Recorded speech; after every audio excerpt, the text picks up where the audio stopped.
This story from real life left a lasting mark on my memory.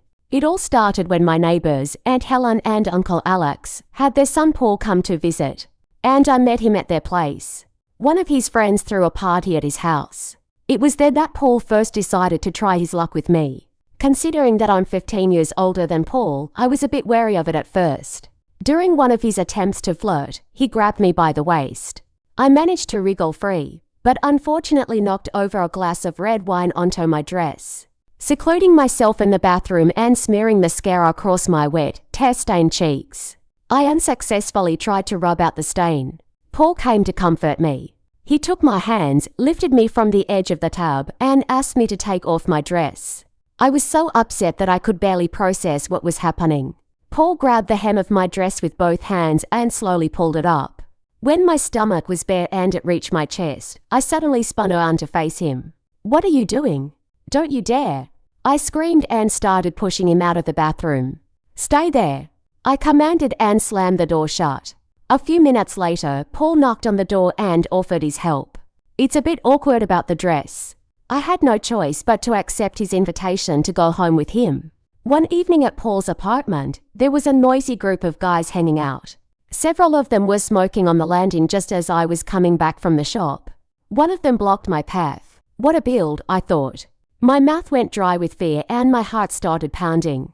I took a step back to let him pass, and I stumbled. At that moment, strong masculine hands carefully caught me by the waist. We stared at each other and might have said something if Paul hadn't appeared. He jealously pushed his friend aside and stepped between us.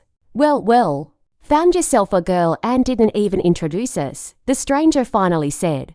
But the guys calmed down pretty quickly and dispersed. Waiting until everyone had finally left, I knocked on Paul's door. He opened it. He was only wearing a towel, miraculously clinging to his waist.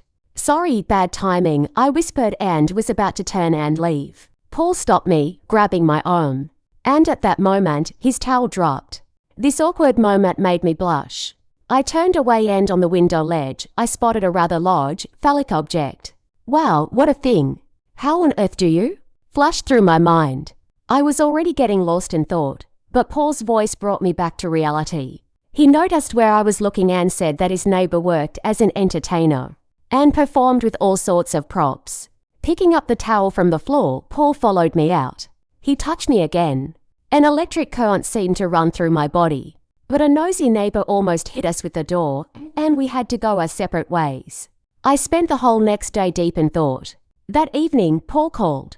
He said there were cockroaches in his apartment. They'd had it fumigated, but the smell still lingered. He asked if he could come and spend the night at my place. I felt sorry for him and agreed. I spent the whole evening in my neighbor's company. He splashed around in the bath for a long time, and I imagined him in his birthday suit. I ended up falling asleep like that. In the morning, I found his still damp towel in the bathroom. I carefully ran my palm over it, imagining Paul in it. Then, having undressed and getting ready to shower, I forgot I wasn't alone in the apartment. The door wasn't locked, and Paul, thinking no one was inside, peeked into the bathroom.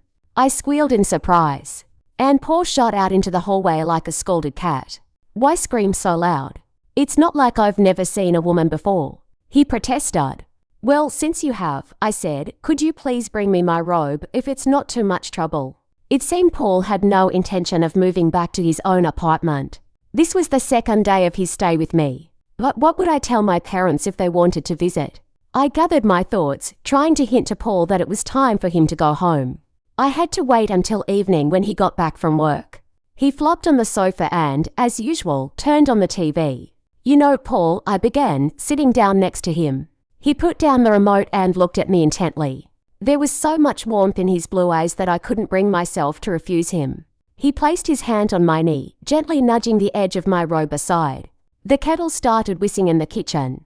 I jumped up, threw my hands in the air, and rushed to the kitchen. Paul dashed after me. Days went by.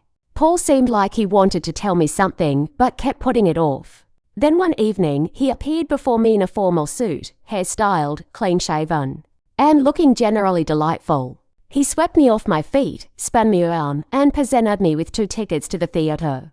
There was a premiere of some youth production. We had 3 hours to get ready. Paul hovered around me. I'd been keeping him at arm's length all these days. But having a gentleman caller in my life definitely brightened it up. Going down the stairs, he offered me his hand and helped me down. My dress was floor length, and Paul, like a gallant gentleman, gently held the back of it. "Thank you," he said. "For what?" I asked. Paul stopped by the front door of the building, blocking my way. "Now or never," he murmured, almost inaudibly. "What are you talking about?"